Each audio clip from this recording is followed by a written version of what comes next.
did what I will never do and watched The Fablemans. Was it a good movie? No, it was not. It was horrible. Yeah, this movie, it's like a diary entry combined with a power fantasy. It's so strange. I mean, in some respects, it's worth watching this because of how weird it is, because this is apparently about Spielberg's childhood and basically how he became a filmmaker. What makes him a great filmmaker? Even though I have no idea, even after watching it, why exactly that is, because it's really not germane to this movie at all. The first half of this movie is a really, really terribly done, like, after school special sitcom episode. You know, in like the 80s when sitcoms used to do like those very special episodes, and they would always be about like some, you know, social issue or some, like, you know, somebody got beat or something like that. And yeah, that's what the first part of this movie is. And then the second part is like a really, really bad, like, power fantasy that's super contrived, where essentially the character in this movie, Sammy, is getting bullied by a bully at his school. And at the end of the movie, the bully, for no reason, basically is like, why are you nice to me? Why?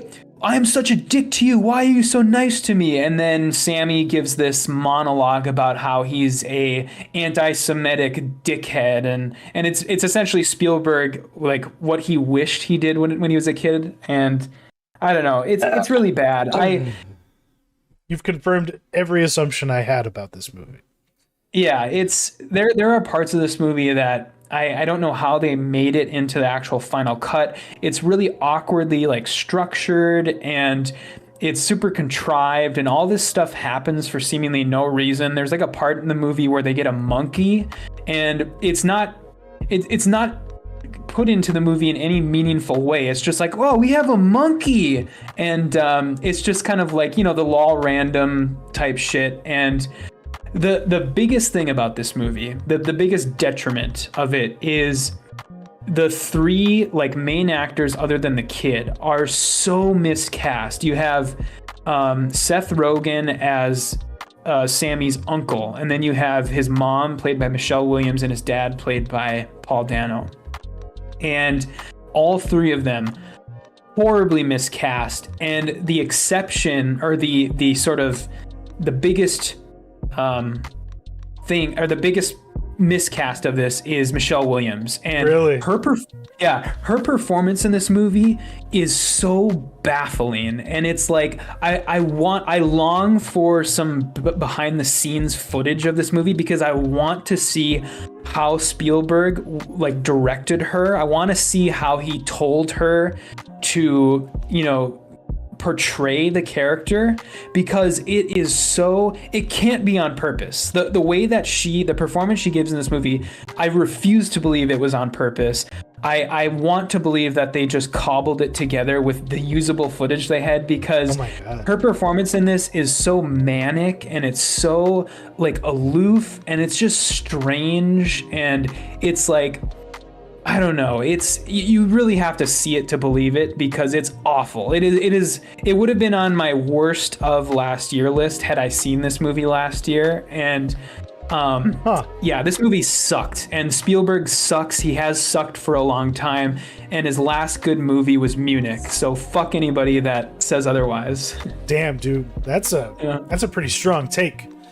Yeah, you know, because Munich, I have a complicated history with that movie, but I agree with you.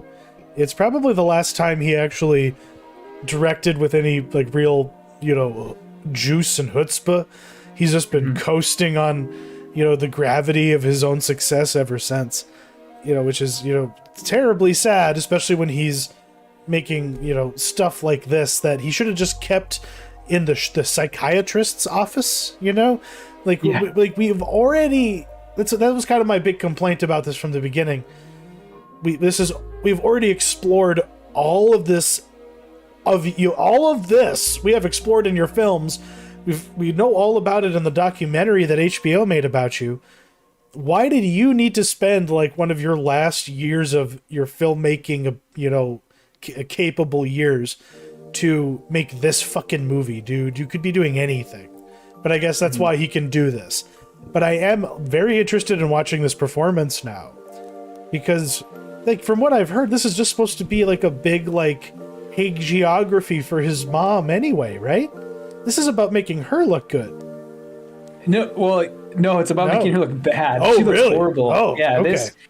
I will say the one exceptional scene in this movie, the one good scene, is a scene where, because Sammy is, an aspiring filmmaker, and there's a scene where he's playing with his 1960s editing machine that he has, where he's doing it the old-fashioned way, where he's stringing the film through the editor and he's cutting it and splicing it. And there's a scene where he is doing that, and he basically through background footage of his movies and his home videos, he basically uncovers the fact that his mother is cheating on his father. And that's like the one good scene in the entire movie. Everything else is shit. But yeah, this movie makes Spielberg's mom look horrible, if that's kind of who Michelle Williams is supposed to be, or if that's the analog to this. Yeah. It makes her look horrible. It also makes his childhood look like you want to think that Spielberg thinks his childhood was horrible, but it really wasn't. I mean, the stuff that he's dealing with in this movie is stuff that a lot of kids deal with on a daily basis. Stuff like your parents getting divorced, and stuff like being bullied at school. And he wants you to believe that his childhood sucked, but it's pretty normal. It's a pretty normal childhood as far as what I can tell. He was just a nerd, because no story about the man illustrates this more than the one he tells about the first time he went to 2001: A Space Odyssey. His friends all did acid, and he was the straight sober person who just sat there and watched the movie and was like, "Oh, it took me to new heights. I was tripping without acid." Yeah, sure you were, Steven. Keep telling yourself that.